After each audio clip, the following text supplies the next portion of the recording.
everybody. So, I do have a giant mosquito fluttering around me. So, I'll be doing a lot of swatting. Full moon in Sagittarius tomorrow. Yay! Anything in Sagittarius is a lot of fun. Let me move you here.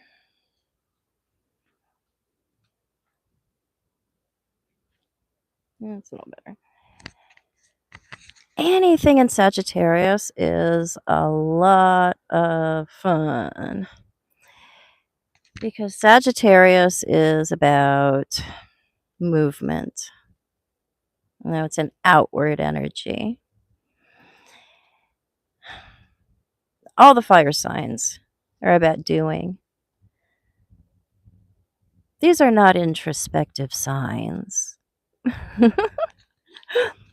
Even though this is a mental axis that we're dealing with, Gemini and Sagittarius, none of the fire signs are about sitting and spinning. And they're about moving with our passions. And so we're passionate about getting out of the monkey mind. That's what this full moon does. What does a monkey mind do? Well, that's Gemini.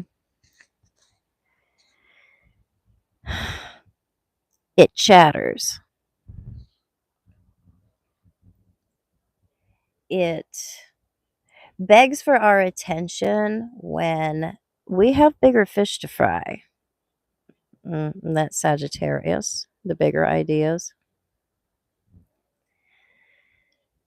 When we're dealing with Gemini, because it's the Gemini Sagittarius axes, we can't just focus on Sagittarius alone because it's opposing the sun in Gemini.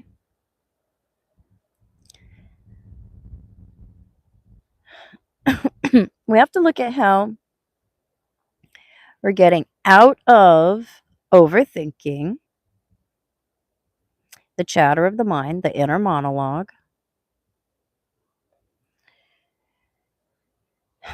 the voice of reason,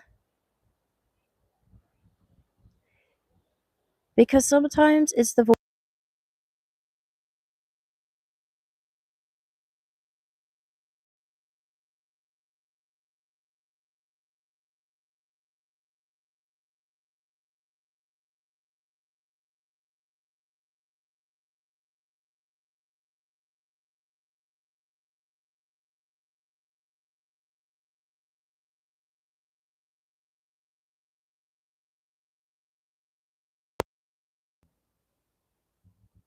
My sound go out. God damn it. All right, hold on. I have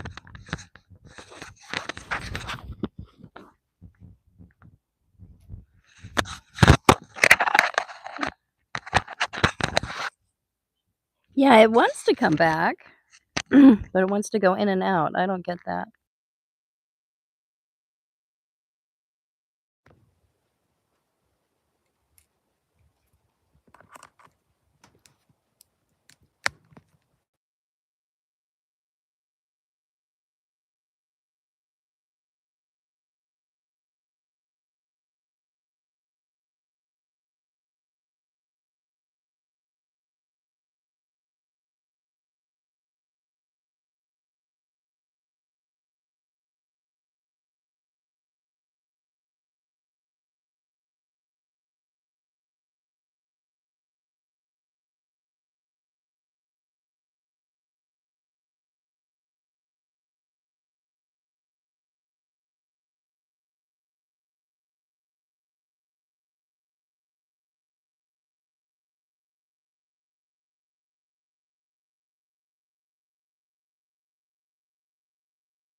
I'm just going to have to sit up really close to you because there isn't a explanation for that one. So, hopefully, I'll come clear again a little bit. It won't be as good microphoneless, but it's better than nothing. So, there is a appreciation of bigger ideas, and we're having an epiphany about how we have been in service to the smaller mind, smaller thinking, the chatter. Have you ever looked at your inner monologue? Have you ever really paid attention to what you're thinking? Have you paid attention to how you talk to yourself? Do you hear how you talk to yourself? Because we all have a running inner monologue, and it goes constantly.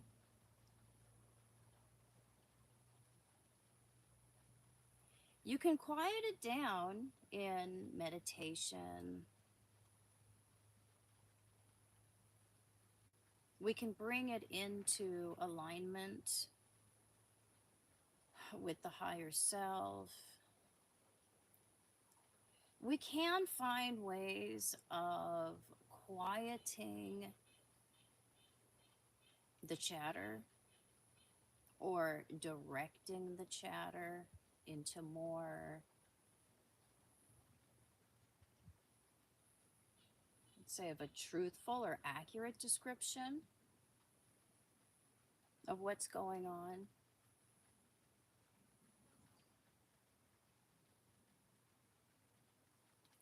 But I think the best way to deal with the inner monologue and the monkey mind is to rewrite the monologue so it's in alignment with what we want to be thinking. Because we have all options when it comes to what we want to think. We have all options. We can change the script.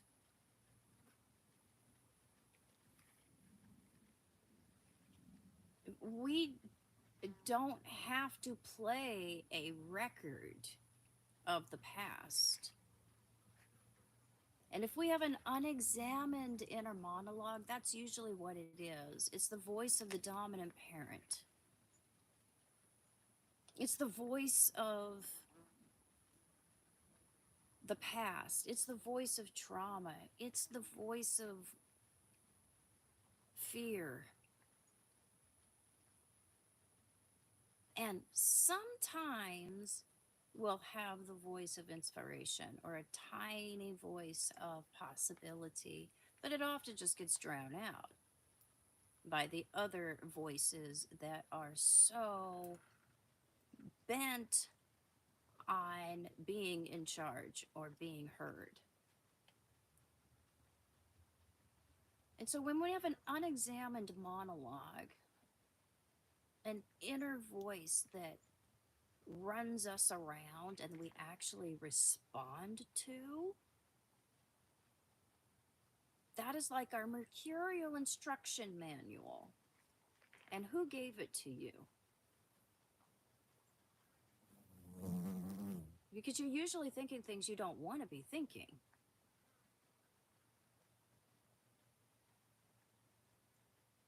And so why is that necessary?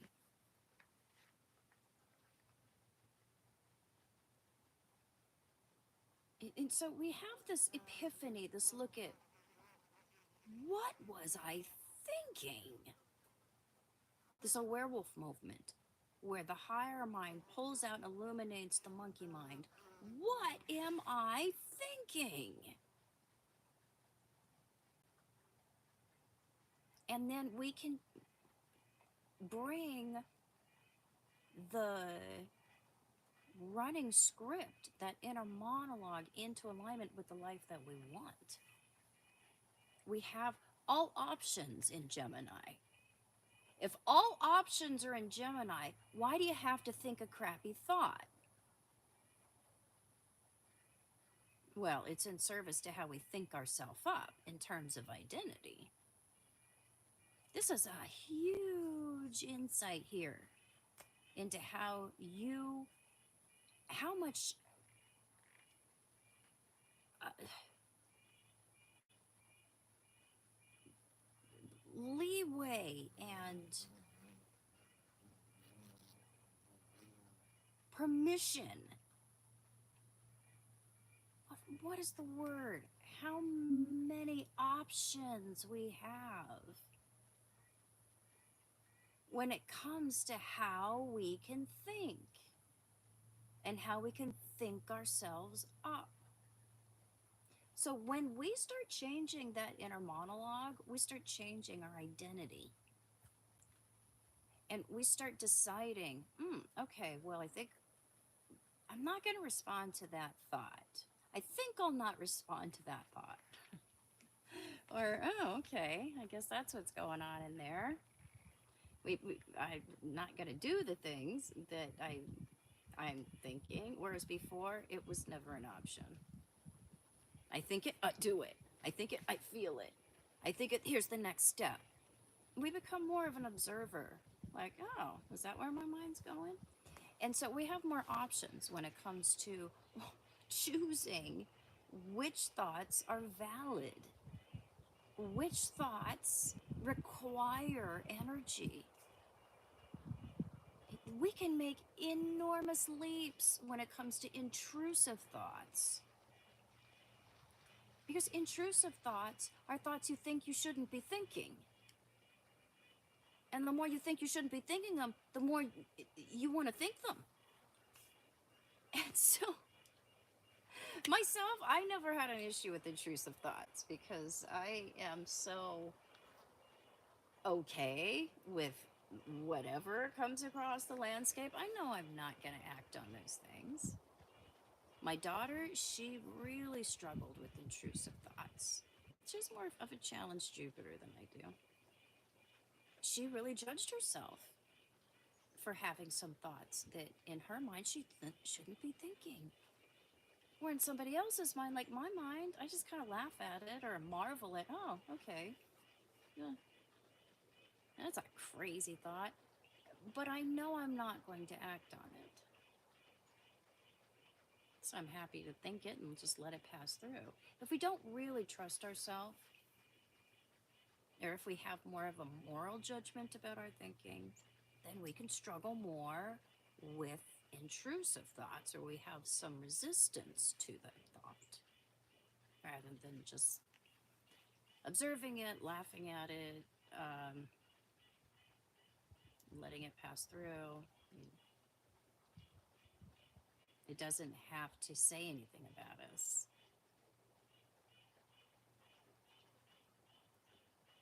It doesn't have any real impact on our actual identity that we creatively put out into the world. So there are many of us that can develop more understanding when it comes to what's going on inside of our heads, what do we need to act on, and picking and choosing what it is that we want to give any attention to.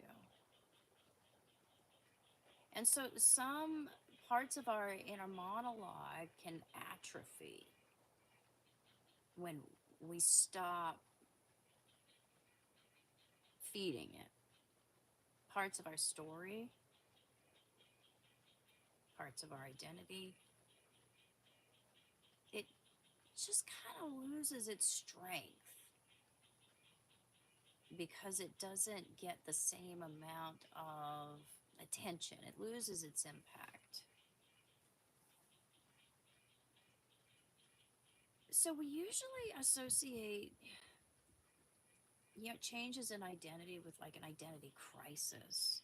or some kind of meltdown, or something that's like negative, like noticeably negative. But this is a way that you can craft and choose and make up and change and create your own identity without that kind of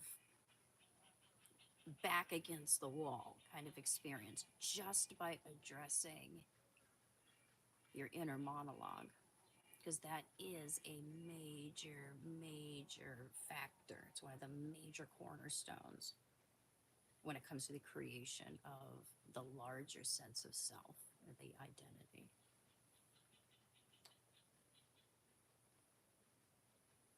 So start to talk to yourself gently. If you have a mean inner monologue, if you get after yourself a lot, if you berate yourself, if you shame yourself, start changing the way you speak to yourself, talk to yourself. You can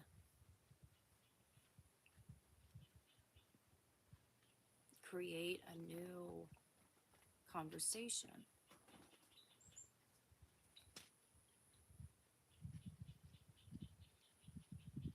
And it changes our entire experience of reality when that happens.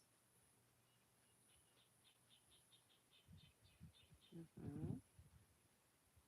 We don't have the echo of the past that is in communication with the present.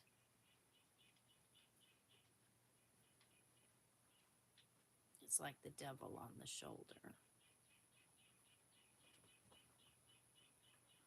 When we address that monologue, because it always wants to interpret present in a certain way that usually isn't in the service to feeling good about ourselves, and we deny it the kind of energy and the blood flow and the attention that we usually give it, and start to change the thinking, the way we speak to ourselves, it starts to become our friend.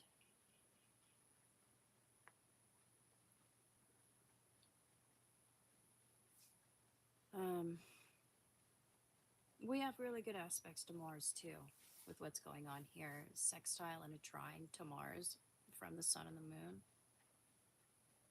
That means our infantile ego, the id, the part of us that wants to win, it's in cahoots. It's in alignment. It's in agreement with what the sun and the moon want,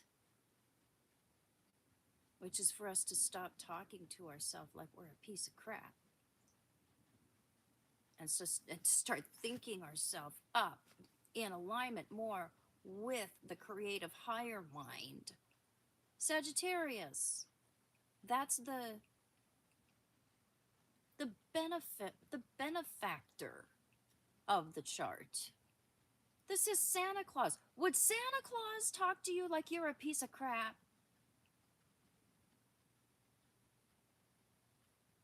This is the force within our nature and within the creation that is about love and forgiveness and giving. Forgiveness.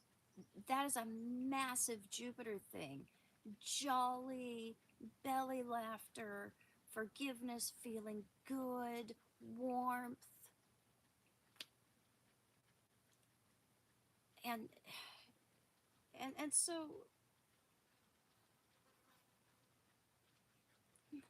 we need to come more into accepting the assessments and the judgments of the higher self. instead of the judgments and the assessments of the critical lower monkey mind.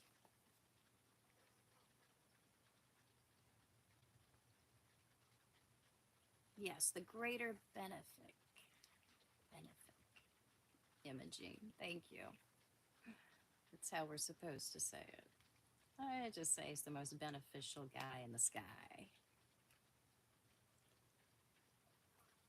And so we have this chance to just see, if I have every thought on the table, why choose the small critical one when I could choose the inspirational,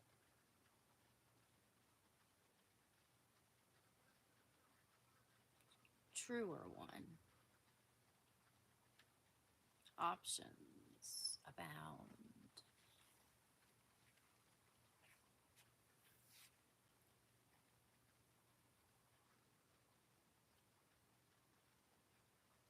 So, not a lot of other complexities associated with this particular lunation cycle. It's at about 20 degrees. So, look in your chart. What's at around 20 degrees for you? Particularly in fire signs, that's going to be even more impactful, easier to manage. We've also had an enormous amount of solar activity, extra plasma, omens, signs, in nature, beyond just in the sky, on heaven and in earth.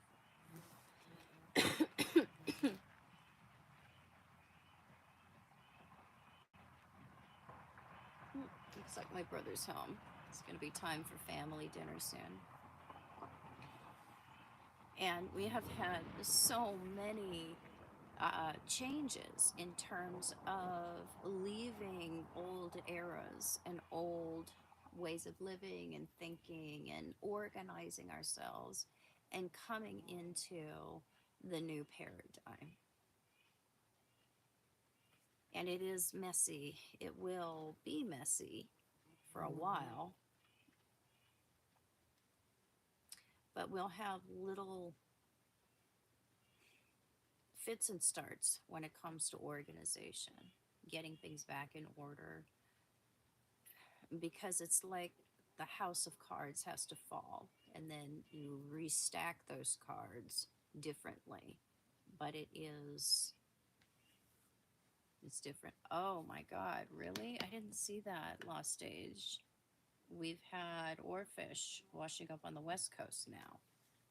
So earlier this year, we had February in Mexico, 2 in India, 3 in around New Zealand, and then I haven't been keeping up.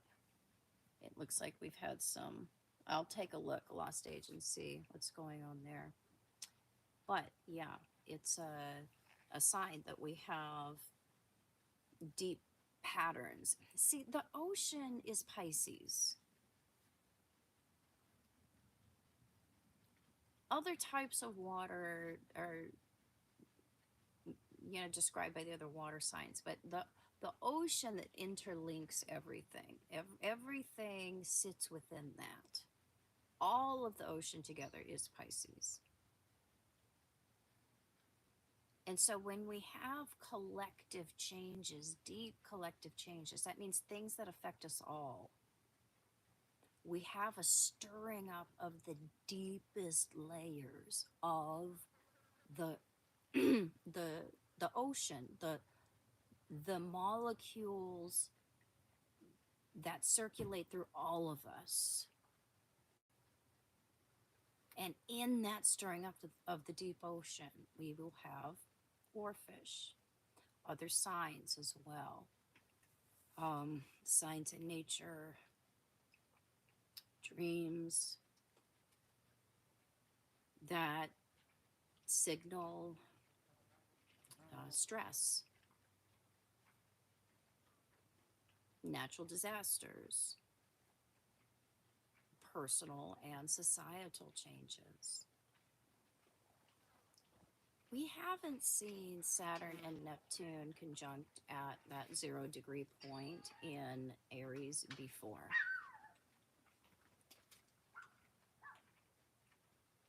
And it brings a radical and fast, very, very fast shift into a new era. We're always dealing with a new type of spiritual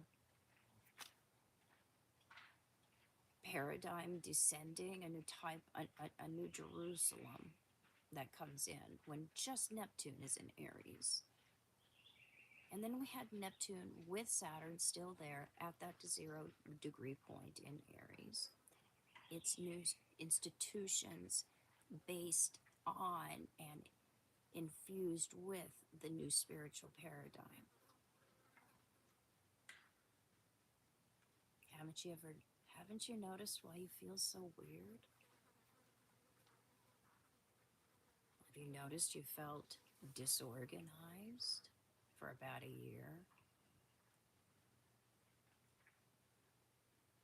Are you getting those little spells of spinning that you didn't have before?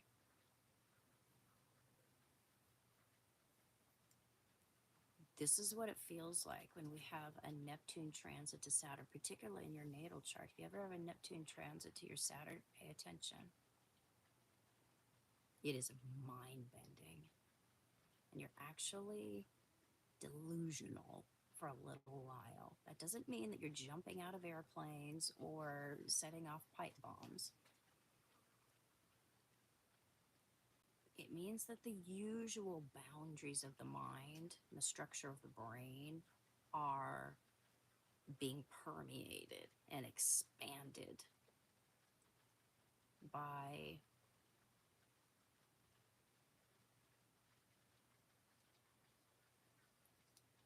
becoming more in service to, and in a sense pledging the physical self, pledging itself to the higher self, giving up to the higher self.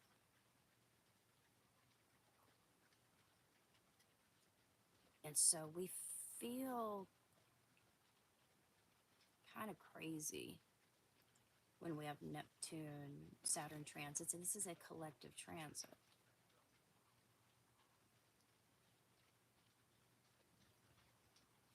So look at what that particular combination is doing on your chart. If it's hitting a personal planet, you are much more in danger of being swept up in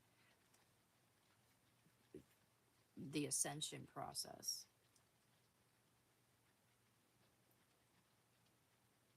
You are much more in danger of seeing outside of the boundary of what you thought was real or true. Things gonna get weird for you. But I'll probably see you more around here anyway, because you'll fit in. Yeah, you'll fit right in. Oh, your vibe attracts your tribe. And there's so many people that are so sick of themselves. That's what it takes. That's what it takes to really get on board the ascension train. Is you have to want something better. And you have to be done with what you've always done. And come to a place of lightness and aliveness. And this is a big full moon when it comes to accepting guidance and inspiration that's beyond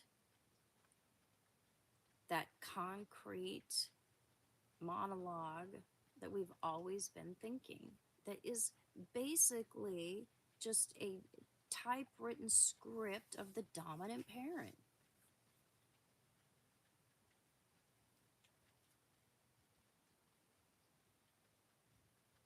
Do you want the dominant parent to define what you are and what you do and what you think and what you can have, especially if you don't want to grow up to be in the image of the dominant parent. Start thinking more loving thoughts. That's the first step to reclaiming yourself. Start thinking about yourself in a way that you always should have been thought of.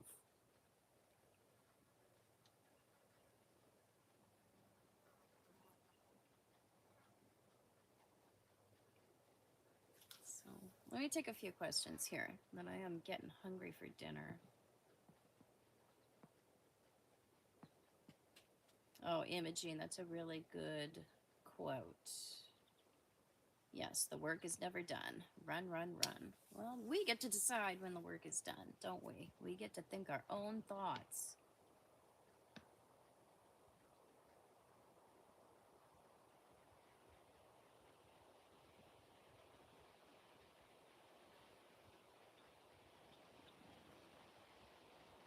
God.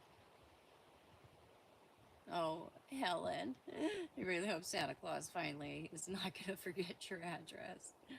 You've been doing good work. You've been paying in, and you can expect good things. And a lot of times, those good things, our karmic rewards, they come in indirect ways.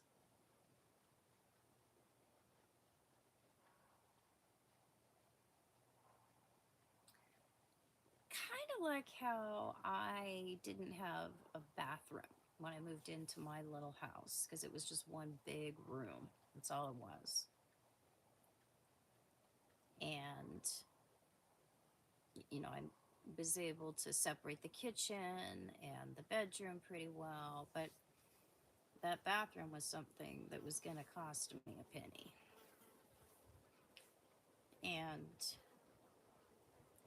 my uncle was here, who actually is not a construction guy. He's an immunologist and a virologist, and deals with bacteria and stuff, and microbiologist. And he loves this place so much. He loves being here at Magic Time Farm.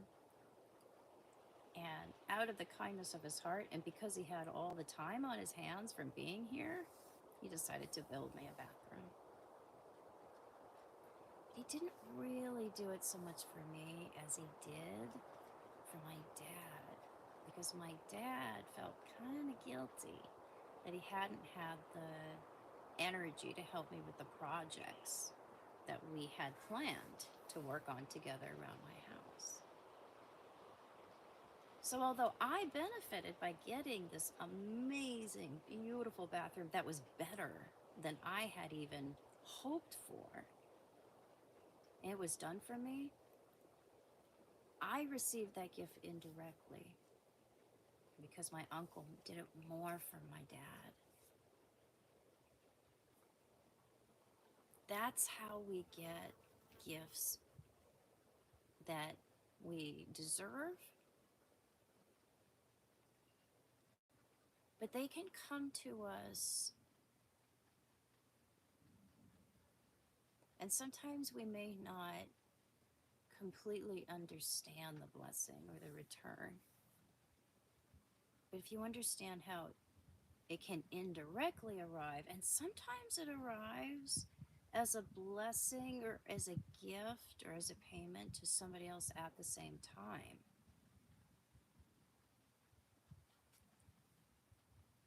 We can recognize it for what it is.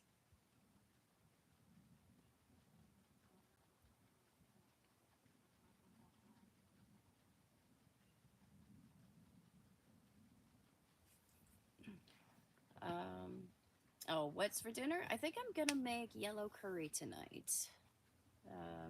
Tofu and vegetables. I have some broccoli that's just about to bloom in the fridge. And I think this is the last day before it completely opens up.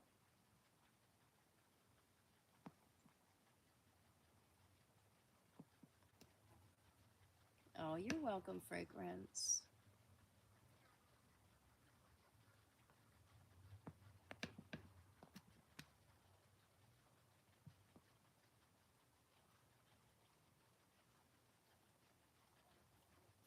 Yeah, Imogene, that's a good way to put it. The gift isn't always personal. Yeah. Um, it's a great way to encapsulate that. As told by a winner, deserve has been a big word in my vocabulary lately. Yeah, a lot of us have to work on our willingness to receive, our concepts of deserving, which is very much tied into our self esteem and our worthiness ideas. And when we truly, heal and have an accurate concept and appreciation of ourselves, receiving is not hard. It's obvious. We don't do it in a highfalutin, entitled way, demanding way. No, it's gentle. It's gentle. We're open. We're not greedy.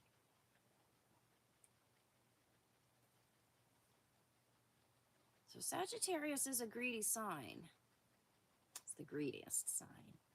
That's where we get big and fat like Santa Claus, overdo things.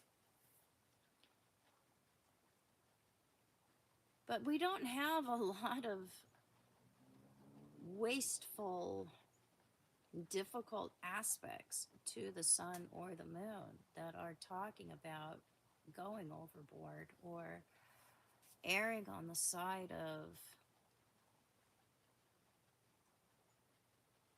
gluttony.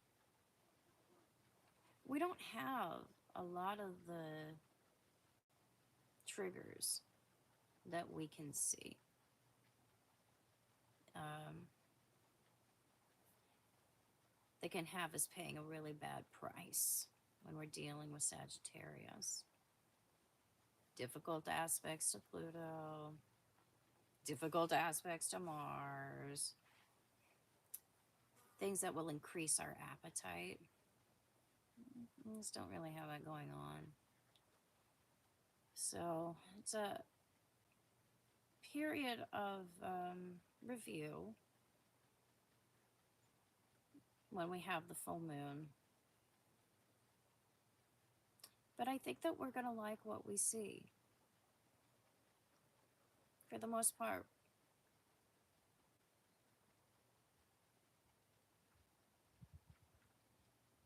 we're going to like what we see. It's not like a scary full moon. We've had some full moons. We have other aspects and other signs involved, and it's like there is this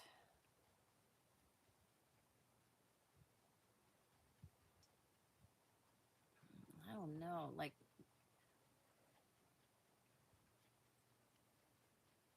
what is it? It's like a trepidation or a dread that can accompany some lunation cycles. This is more of an excitement. It does come with some frenetic cultural activity. We do have some cultural frustrations coming to the surface concerning freedoms, law and order, the reason for certain laws. Because that's Sagittarius. Sagittarius is the ideals and the kind of vision that you have for a culture that necessitates certain types of laws that you see in Capricorn, the formation and enforcement of those laws. But the reason for those laws is actually in Sagittarius. So there is some peaks of understanding of